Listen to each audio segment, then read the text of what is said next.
Y is recorded in front of a live studio audience. How is it there? Is it ugly and rainy and hideous? Oh my God, yes, it's terrible. Okay. So it's not just here. Perfect. No, it's just miserable. Yeah, and everyone is feeling miserable too. Oh, I feel good. Is that the okay? Sorry. No, it's quite all right. Everyone's been snippy all day. Oh, So no, I'm not snippy. how will I tell the difference? I know. I don't know. Snippy's not, I feel like snippy is not one of my dominant traits. Not that I don't have Interesting. it. Right. I feel Interesting. like annoying. Like, especially when it comes to You were our pausing like interactions. you're pausing Well, no. like you want me to start listing things, and I'm No, not I falling mean, for that. No, you can. You can list them. But I feel like in our interactions, I feel I am rarely snippy. I may be annoying. I may be obnoxious. I may be, Again, there's lots of things. You're pausing like I'm you not. want me to interject. No, I'm not. I don't want you to interject. Really, that one. No, I was actually thinking of all my other faults. Right. It was hard to find them. I know, exactly. Yes. How was New York? It was good. It was fast. Yes, 12 hours? We were on the Isle of Manhattan for 12 hours. Yeah. Well, no, actually, probably 10 hours. Worth it? It was really fun. All right. And I'm very proud of my ability to pack a whole lot into a day. I was going to say pat yourself on the back, but okay, you were saying yes, pack a lot into a day. Yeah, and the girls were excellent sports. The worst thing about it was if you want to no longer believe in Christmas, then you should definitely go to Midtown at Christmas time and try to see the tree and try to see anything happening. Everyone dreams of this is like supposed to be the most beautiful, perfect. Yep, and you can ice skate right underneath it. Oh, but you can't. So first of all, I have many pictures of me over the years where I would have been there at some point when the tree was lit. Right. And you could get right to the tree. Mm-hmm. Yeah, no, you must pay for that privilege now. So you can take a picture in front of barriers from far away, but which is still packed. You cannot move. Right. And if you would like to go ice skating, which one of our girls did want to do, you must walk, depending where you're dropped off, obviously, yes. three corners of a block. And then you have to take an elevator down. No option for stairs because they've blocked all the stairs. Not great for me, but I did it. That's dedication. And then, you must finagle your way to the back. Now, I think if you pre-ordered them, it wouldn't be that bad. But if you would like to skate day of, $91 for an hour. Wow. Yeah. So no, that did not happen. And then we got lost in the basement of Rock Center. I could get that. I see that. And then we came out of there and worked our way to Fifth Avenue, saw some beautiful windows, and that was nice. Saks had some amazing windows, and Bergdorf's did. But still, people everywhere. Yeah. Went to Bryant Park to go to the Christmas market. Could not move at all. It is a very bad day when I, who hate Times Square, right, felt a sense of safety and relief when I got to Times Square. Yeah, that's not a great sign. It's not a great sign.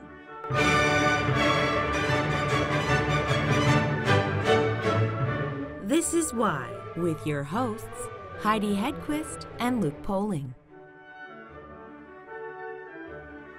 That's not why I brought you here today. Maybe they should just call us. They should, really. We need to talk about the 26-year-old fan who's probably a listener of the show. Or maybe not. So a Disneyland guest. Oh, yes. Who was arrested, was it last weekend? I think so. The days are starting to run together. Yeah. Yes.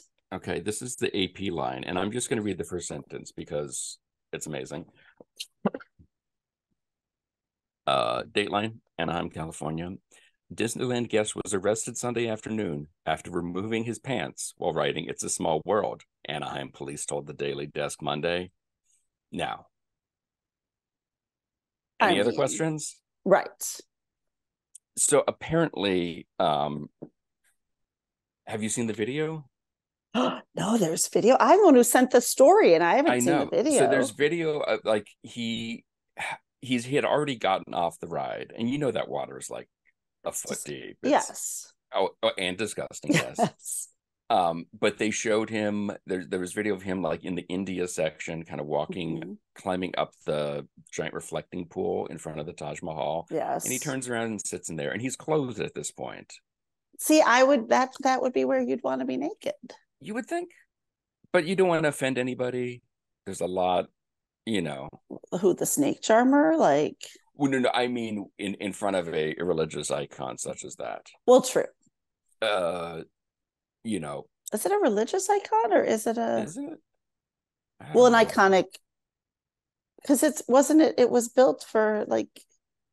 I don't know. Go get naked in front of the fake Eiffel Tower. That's what I'm saying. Maybe talk to my mother. Yeah. Yes. Will you please welcome to the show? No, but like, or go to fake England on It's a Small World, and right, because fake England's kind of lame on It's a Small World. I was gonna say get naked next to Big Ben, but that's why get naked on It's a Small World? Because first of all, the number of ridiculous jokes that are going to come out about it being small is small world, right? Yeah. And I mean, first of all, if I'm going to get naked, I'm going to get naked with a bunch of pirates, or with in the wench dunking booth, the well, of course, or the wench auction. Actually, I would be more wench auction, or when they're chasing them. Is that naked at the auction? I think so. It's part of, when they're sacking the town, I think. Yes, and it's burning, and then I would be running naked from pirates, and then all of a sudden, in a grand change, I would clearly have stilettos and a machine gun. Ah, curveball. To take out or I would just be naked with Captain Jack Sparrow, because it's Jack Sparrow. Bye. Have a great ride. Plus, it's dark in there, so you can hide things you don't want to show. Yeah, exactly. If you have any flaws. But Small World feels creepy. Yeah. Anything at Disney is probably not great, but Small Worlds. The choir of children, not the greatest look. Yes, not great. But so the video then was of him kind of right outside, because I have not been to Disneyland. I've only been to Disney World. Ever. Wow, we're gonna have to go there. I grew up deprived. Yes, you did. You definitely Disneyland. Do they load everyone outside, or does the ride just go outside for a little bit and then go back into the show? Oh God, it's been a long time. I don't know. I have been to Disneyland, but it's been. So it was like the part 90s. Where the ride goes back into the inside of the dark ride element of it. That's where they caught this guy. And so they had a couple cops who had to get in the water to grab him, and then they kind of threw a jacket over him and carried him through the park, so nobody was offended. But he was charged with indecent exposure. But first of all, yes. They carried him through the park with just the jacket over him? Yes, but wouldn't you like run to a souvenir store and get like some goofy sweats to throw on him to just make it a little bit like a Figment hat? Is that what you're saying? Yes. Well, only that would be an Epcot, but make it less obvious, like just to. I think they were 4 police officers, like fully. This was not like Disney police with 3-finger gloves carrying this guy. I know, but even still, I feel like you wouldn't want to shock the children anymore. Ooh, what about if somebody got naked in the Peter Pan ride as like pushed off Captain Hook and like standing in the jaws of the crocodile? Oh, yes. And then everyone could clap their hands. Yes. I do believe in. Yeah. Yes, exactly. So, but my favorite line, apart from the opening sentence, police transported him to a local hospital, quote, as a precaution. Yeah. Yeah. So, apparently he was under the influence of something. Shocking. Right. This, and then again, I don't know. This was is he ABC. Alone? He was alone, but so he a passerby in the video called out the man for stripping naked in front of children. Well, here's the other part I'm confused about. Mm-hmm. Because he was naked, but then isn't there a whole thing about how he was not fully naked, but maybe in his underwear, and there were Christmas carols or something? The article, they say,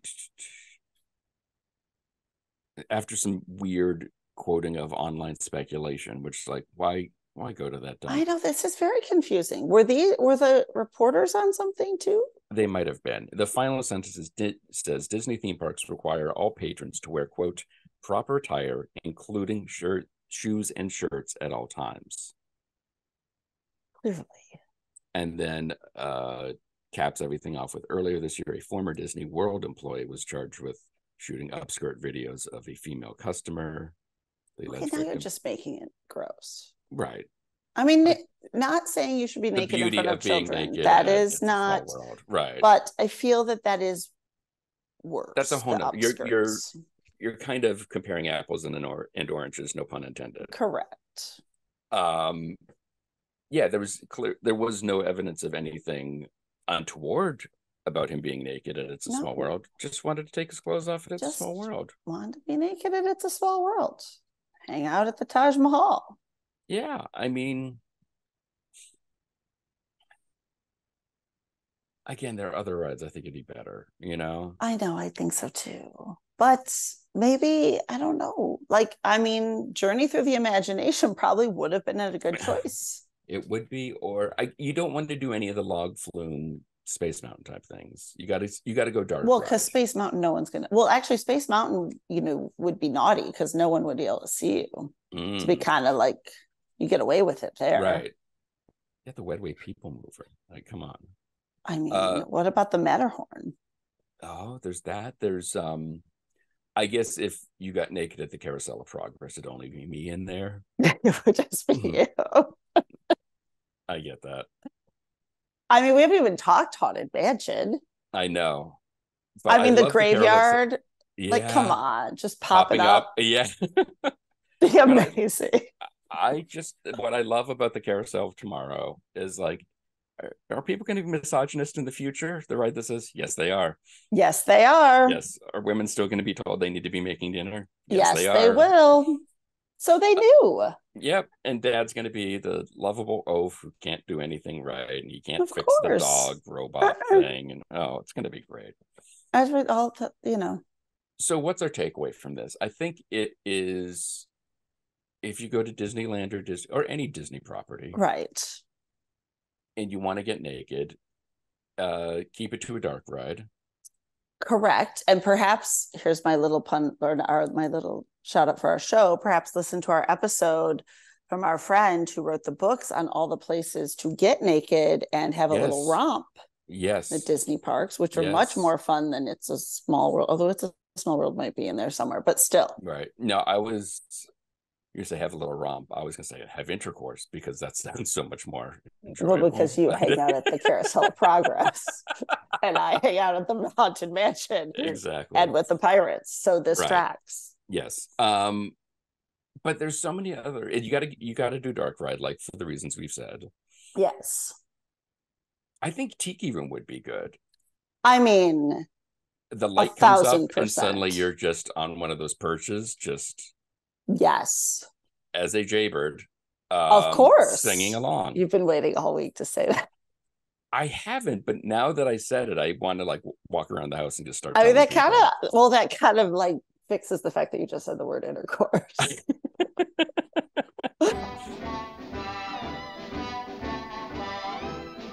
What was the thing that drew you to Shemp as an actor, as a character? What was it about him? Well, there's two things really, and it's quite simple. Number one, from day one, back in 1958, when we started running the shorts on television, I was about 7, 8 years old, and like everyone, it was Curly Larry Moe, and I liked them. I thought it was great. My parents hated it because they thought it was too violent. But all of a sudden, Shemp showed up, and I thought, oh, who's this guy?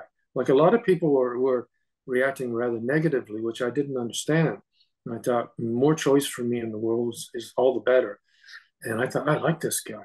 And I liked Shemp, and I also like Larry. So there's two strange choices. The other reason, and this is the most obvious reason, this is the 100th anniversary when Ted Healy started the sort of the embryonic assemblage of two or three Stooges that did become the Three Stooges. So you can say it's literally the 100th year. It's a century-old anniversary for the Three Stooges, and it was Healy, and the only constant during that period from 1923 to 1930 was Shemp. Mo is his childhood friend, which is great. He may have appeared first on stage with him. I don't know, but as Shemp's wife said to another author, you go through all the names during that period, and you see all kinds like Freddie Sanborn and people of that nature, and basically Mo, Shemp, then Larry. Larry came along in 1928 March. The constant is Shemp. He wasn't there every single minute, but the constant was. So she said, essentially, what I'm telling you is, and she said, I was there, I know, he was the first professional stooge for Ted Healy. And argue, as you may want to do, and lots of people do, I have no problem saying, Shemp and Mo were the original Stooges. That's not an issue with me. I don't want to get into like huge arguments about that. But if I was looking for the original, I would say Shemp. And I happen to like him. He was different. He looked a little bit like Mo. And also, unlike Curly, and by the way, absolutely, Curly to me is a force of nature. It's absurd. I mean, poor Shemp having to sit in or stand in or fall flat on your backside for Curly, for a talent like that. Man, that must have just been mind-boggling. So it's not a question of me not liking Curly. I love him, just great.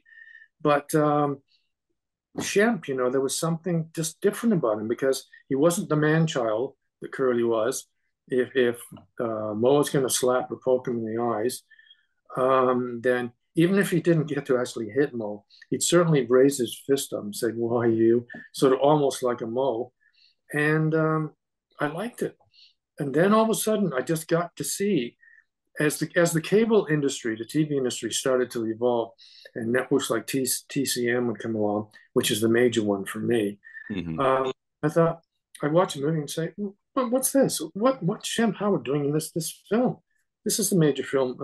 This is W.C. Fields. This is the bank dick. Do you think he was heading to something bigger if he wasn't sort of roped back in with his brothers, if Curly hadn't died or they'd gotten somebody else to replace him? Well, the interesting part about that was, of course, what happened was Curly hadn't yet died. He had some major strokes during Halfwit's holiday, during the break, the intermission. Curly went to sit down, and that was it. He had he'd had a major stroke. He started to cry. He couldn't speak. His face was extremely ashen looking, and they knew this was it. They didn't know that this was it. He was going to die on the spot. So the agreement for him to come back was purely on a temporary basis, and that's why he agreed, because he said, I can't come back permanently. I know it's a family duty, and he realized deep in his heart, he knew that if he didn't come back, that would be the end of the Three Stooges. There was no Joe Besser or Curly Joe DeRita just waiting in the wings. And contrary to what some people say, there was no Buddy Hackett. That was an amazing story that just is not true. I cannot find anything other than Buddy Hackett saying that he was asked to be part of the Stooges. And I checked with for instance, the editor of my book, one of the editors, Brent Seguin, basically was nonsense, absolute nonsense. So Yeah, do I think he was in for more? I think what he was likely in for, seeing as the short films were basically about to end in 58, they may have ended earlier than that, given the Stooges were the main draw. They were Right. they were it. I think he would have ended up like people like Harpo Marx, appearing here, there, and everywhere on I Mm-hmm. Love Lucy. There was game shows were starting to make a big hit, and Shemp was an incredible ad-libber. He was way ahead of his time. You think somebody like Robin Williams and George Carlin sort of invented the ad-lib. Well, that's not true. Mm-hmm. Shemp was doing that years and years ago.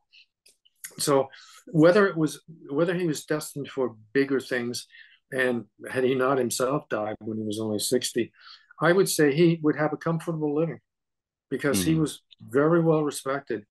And another reason too that I got involved in this is it absolutely irks me when I hear him referred to as the forgotten Stooge. Well, forgotten by who? And Mm-hmm. was this sort of a predestined idea of producers that didn't really like him? Because once people seemingly get used to the fact that Curly's no longer around, he died at 52, of course, Mm-hmm. at the age of 48. And once they get used to that, people started to warm up. And as the audience got older, because the Three Stooges were not introduced as a kids act, that was something that happened in the 60s. That the business with Curly Joe DeRita, and like more power to them back then because that's what Mo wanted, really more than anything. He wanted the Three Stooges to not to be just in a feature film, but to be the stars of the feature film, and that's what happened in the late 50s to early 60s. There was about, I don't know how many, there was a handful of films, and they were the stars, and they made some pretty good bucks out of that. And had Shemp still been, let's put it this way, if Shemp would have stayed with the Stooges, like well, he was there with the Stooges, and then of course the short features ended. But if he had still been around and lived through that period, and Larry Fine hadn't discovered Joe DeRita playing his act at Vegas, I believe. So there was another Stooge Ray. But if Shemp was still in reasonably good shape, and like I say, he wasn't that old, he would probably been in the features Mm-hmm. and driving some poor director mad because don't stop doing that ad libbing, Shemp. We know Right. you're clever. We know you're clever. But so that's the other reason too, because he's a great ad libber. He's also a very good physical comedian, and he knows how to act with big men in big roles like John Wayne and James Stewart, people of that nature. And that's because of Ted Healy. He was a Mm-hmm. tall man. So Shemp to me is kind of the ideal Stooge in a way. Mm-hmm. I appreciate everything that all six of them did. I'm one of these strange birds. You always have your favorites, Mm-hmm. and for me, if people ask me, I'd say, well, it was Shemp and Larry. But I mean, did I have respect for the others? Absolutely. Curly, I mean, Steve Allen, the original talk show host. I Yeah. don't know his exact words, but he said that Curly Howard. I mean, he's an amazing comedian. I mean, it just natural. And most people would Shemp way, way, way back in the old days, family, friends, and the rest. They said Shemp is the natural comedian of the family. He's Mm-hmm. hilarious, funny. He's a prankster, he's a troublemaker, and he's so funny. And you look at his stuff. A lot of the people I talked to for the book, they said, the older I got, the more I like Shemp. It's funny because he's like actually kind of like a human being. He's a stooge still, but he's sort of like a human being. Nice compliment. Yeah. And and I could go on, and I shouldn't let you because I know you probably have some more questions you want to Well, get to me. it's interesting because, like you were saying, the fact that you like Shemp as a standout Stooge. Let's put it that way. We don't have to rank them. But Right. then you have things that I feel like popular culture now has really turned against Shemp and this idea that he was not as good as Curly, and he, he, however you want to take that and look at it, you have Right. Sam Raimi with the term fake Shemp for Yeah. a stand-in that is not the actor. Well, of course, that was more a compliment to Shemp, because the fake Shemp is Joe Palma, and he was replacing Shemp, who died. Right. So the I think Sam Raimi, although I didn't get a hold of him, unfortunately, I suspect he's got sort of a grudging admiration for Shemp, because he came along and he'd been with the Stooges not only originally, which they all knew, like him and his brother and all those great actors in those deadly evil movies of theirs. You know, the cast list at the end, 13 fake Shemps of one of his films. I think too, and you're absolutely spot on with this. Society seemed to have it in for Shemp, but you start looking now, and I'm noticing this really, this is really odd, that people around my age, which is the incredibly old 73 next month, they're still loving the Stooges, because it's maybe some of it's politically correct, but I don't know. There's awfully politically incorrect stuff out there now, but it's there. And on top of that, a lot of my not now, because they're grown, and some of them nieces and nephews who are a lot younger than me, they're turning on to the Stooges. So then now they've got this young group that like him, and these elderly types. I think it keeps us kind of young in a way. You know, when I got I literally got deadly ill writing this book. By the way, I almost died. And what was the first thing I turned on when I got back? I said to my wife, "Please turn on Stooge, one with Shemp especially, because I may not live through this. I may not actually live, because I almost died from sepsis." Believe it or not. That has nothing to do with the book. I thought I'd throw that in, folks, because I have a punchline, or it's a selling line. I was going to say, we're trying to move a few books here, so let's make sure we really play on the guilt. So you know, I almost died for this book, folks, and but the fact of the matter is, for someone who doesn't really laugh very much, which is me, I'm always amused. I have no issue with the Stooges. People say, well, they're not innovators. Oh, well, maybe they're not, but I'll tell you what, they do it better than anyone else that I can think of. Yeah. I still like the Marx Brothers. I still love Laurel and Hardy, Abbott and Costello, great. But the Stooges, no, they're right on top for me. And Shemp's right up there. In doing your research for the book, you know, like we were saying, society sort of turning against Shemp. Yeah. What was the reaction to him at the time? Were people like, this isn't Curly? Or were people saying, well, this is the new phase of stoogery? It was kind of half and half. A lot of people were saying, you know, no, this isn't right. I mean, you know, Curly was so good. It's not as if Mo and Larry weren't good. I mean, they did their bit. I mean, I love Larry. I think he's the best reacting comedian that I've ever seen. Some face pulls. So it was kind of a combination of the two things. Like he's not a real Stooge, when in actual fact he was the real Stooge, because he was one of the originators. They didn't know that at the time. But there were people at the time who were saying, you know, I kind of like him. And I ran into people, not only now, and people noticed this in the book. One of the people I got into, and when I mean big because it's Penn and Teller. He's big. He's like all 6'7" and whatever it is. Yeah. He is a huge Shemp fan. And I got a little bit of an interview with him on Twitter, and I said, "Oh, what the heck? The pandemic hadn't hit yet. I went down before this happened. I love their act. I think it's one of the funniest, most clever acts in the world. And I thought I got to at least talk to him. And I know what they do is at the end of their act, they talk to audience members. So I went up there with my Shemp shirt and my John Lennon white suit on, and he looked at me and says, "It's the Shemp guy, you know, in front of everyone else." And so he didn't talk to me for long, but I mean, it was concise. It was like him, tall, but very concise at the same time. And as I was walking away, he said to some woman behind me, says, "I do love me some Shemp, you know, I really do." So that's in the book. And I started to notice these people. There's a movie, and I think it's the one, He's Only Sleeping, with Sandra Bullock.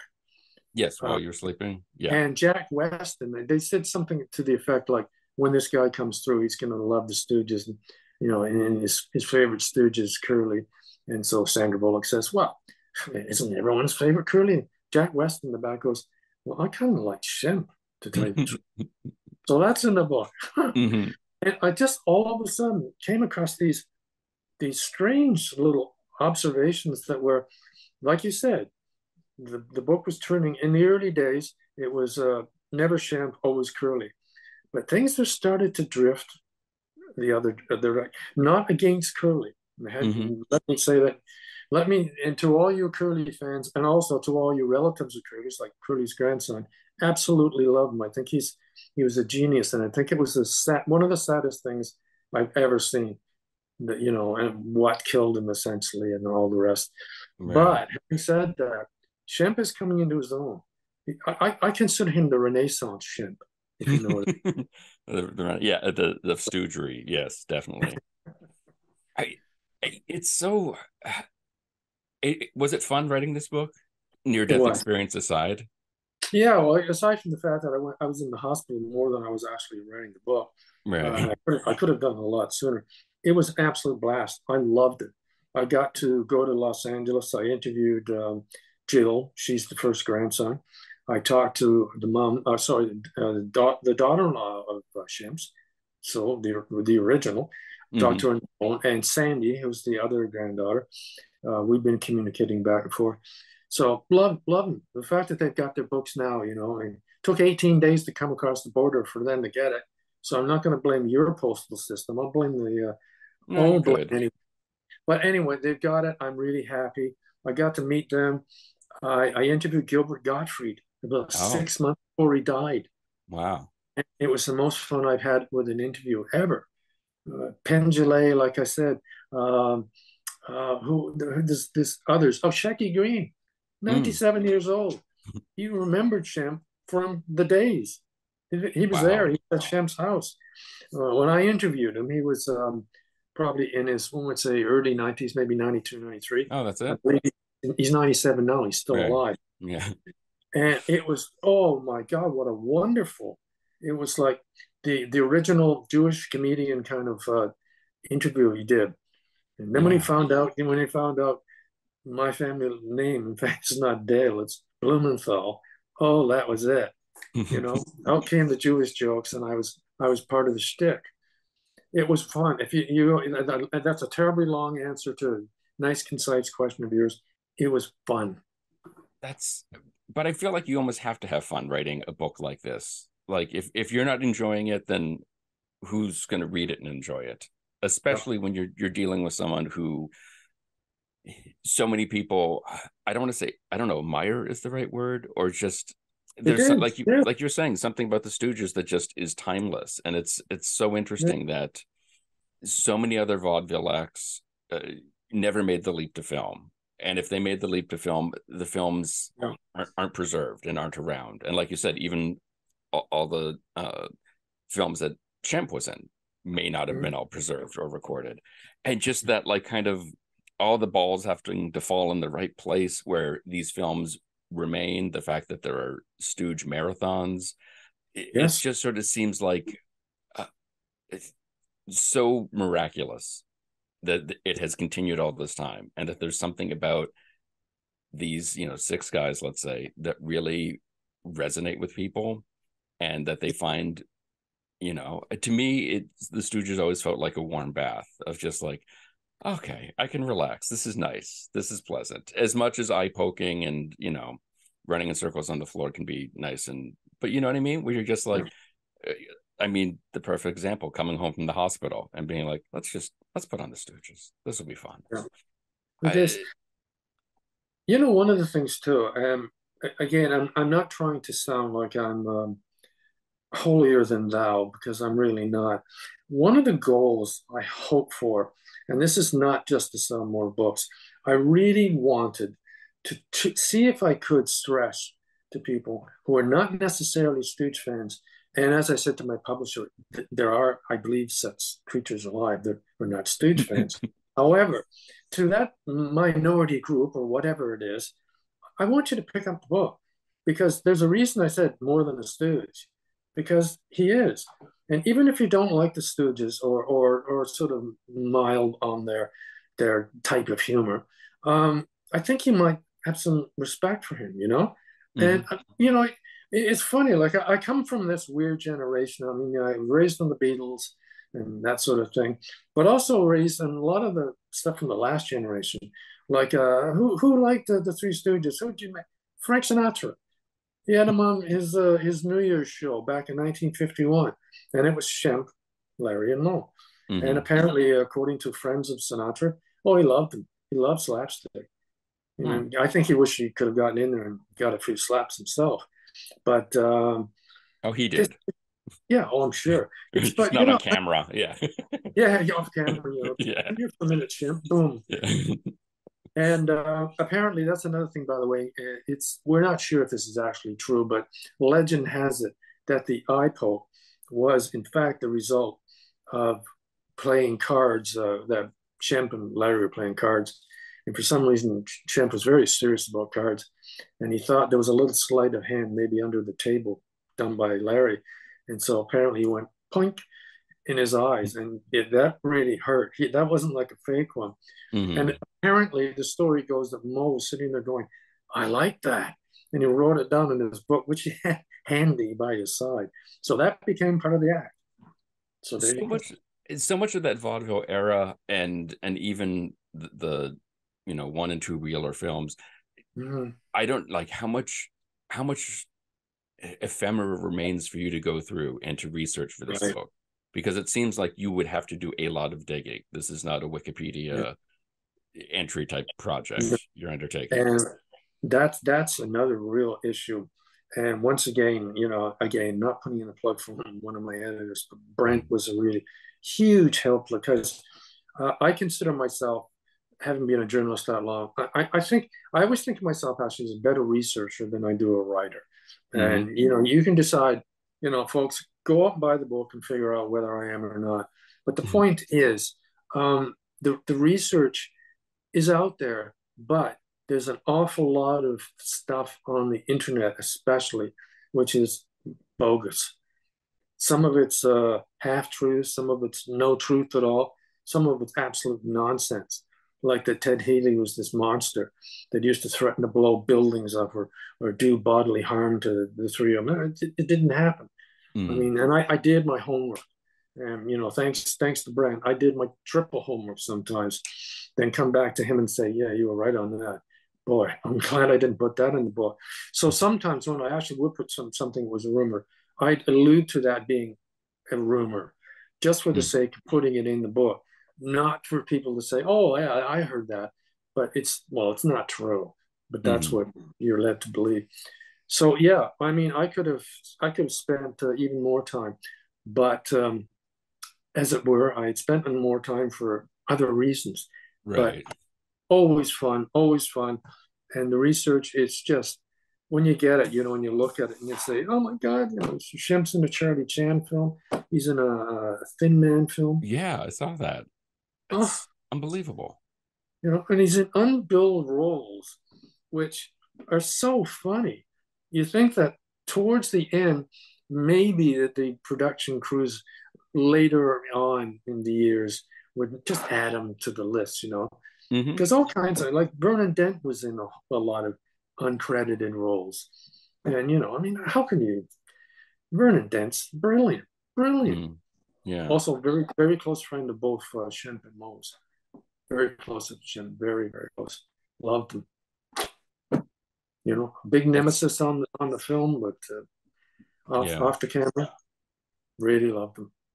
So it's for somebody coming into this or who reads the book and says, I want to get back into the Stooges. I watched a bunch of them growing up, or what are the good ones to start, especially for the Shempness of it? Do you have? I mean, I'm not saying give me one, just give me sort of a couple that popped to your head. Okay, well, Brideless Groom is absolutely brilliant, and for anyone who says women don't like Stooges, turn on Brideless Groom and tell me what one wouldn't like that. Because the women who are trying to get a hold of Shemp to marry him because they think he's going to inherit this big money, they're beating up the Stooges. It's not the Stooges doing anything ungodly, and I mean literally ungodly, attacking women. They're not doing that. The women, one woman has got Shemp's head in a vice grip, and she's squeezing him. Christine McIntyre, one of the most brilliant physical and verbal comedians around, and also absolutely stunning woman and a beautiful, beautiful singer. And earlier on in that, there's you may recall that the scene, the Cousin Basil scene, where she punches him. He punches the lights out of Shemp. He goes through a door, and he comes up groggy. Well, that wasn't going to happen originally, because she said, I can't do that. I mean, that's cruel. And so he stops and okay, stop cameras. Listen, babe, you got to do this. This is this scene will not work if you don't, just let back and just haul back and punch me. Just give me a good punch. So much as she didn't really want to do it, she was a trooper. She did. And you could see when Shemp came up, whoa, he was, and the camera stopped and he goes, that's what I meant. That was beautiful. Another one, Fright Night. Fright Night is the first one that he made with replacing Curly. Written for Curly, it was seamless. You would never have known. One of the reasons was because, and I haven't had time to go into this, but Shemp was a lifelong boxing fan. Loved it. Larry actually was a boxer in real life. Right. So there we go. But Shemp was a boxing fan. And so that was focusing on boxing. And it fit like a glove. I'm not going to take an OJ bit out of that. Right, yeah. It was beautiful. There's just so many others. Sing a Song of Sixpence. That's another one. Just trying to think. There's so many. There was almost 80 shorts. The last four, of course, are with the fake Shemp. Right. Because, Shemp had died. And Don't Throw That Knife. I'm just looking over someone right in front of me. Mary Mavericks. That's another one. There's just so many gents in a jam. Mm-hmm. They're all, and people say, and you got to remember one thing when you're looking at the Shemp Stooge films, these latter ones, there was all kinds of things on the go at the time. There was far less location shooting. Budgets were being cut. They weren't spending as much time on filming as they were before. And I suspect, and I don't have the exact figures here, I think editing probably suffered somewhat. So they were working against some pretty deadly aspects of filming that could make their stuff look pretty terrible. Mm-hmm. So the fact that with Shemp, they maintain a pretty decent level of quality. The last four, which were basically hacked together scenes that were already filmed, plus the fake Shemp who didn't look anything like. Yeah. Poor old Joe Palmer. But anyway, and if you want to go through all the other stuff of Shemp's, Pittsburgh with John Wayne, go for Convention Girl. He plays a hood. He plays a gangster, dressed in a nice little three-piece suit, smokes a cigarette instead of his cigars, nice fedora hat on. He tries to kill his partner. Shemp, totally, absolutely a straight role, total drama. And the only problem with the movie is very, very average, is it came in just after, a year after the Hays Code, which was meant to clean up. And so, the rest of the actors, man, it seemed like they were sleepwalking kind of. But all of a sudden, Shemp appears, and I remember it, and I thought, that's Shemp. He's a hood. And something, he's not doing a bad job of this. He's the only good thing about the movie. Shemp Howard, More Than a Stooge by Geoff Dale is available right now wherever you get your books from Bear Manor Media. Why the Podcast is produced by the Professional Production Company. Please be sure to rate and review us on Apple Podcasts because we're shallow and need constant validation. For more information, you can check out our website, whythepodcast.com. And like everyone else, we're on Facebook, Twitter, and Instagram. Today's show was recorded and produced by Heidi Hedquist and myself from our world headquarters located on the second floor of the professional office building, centrally located downtown. Our reluctant executive producers are John Sauvé and Sandy Stone. Our willing producers are Rachel Allen and Randy Jeanette. Our intern is Zach Jackson. This one's for Philippe. Thanks for joining us. Flash, we're coming home.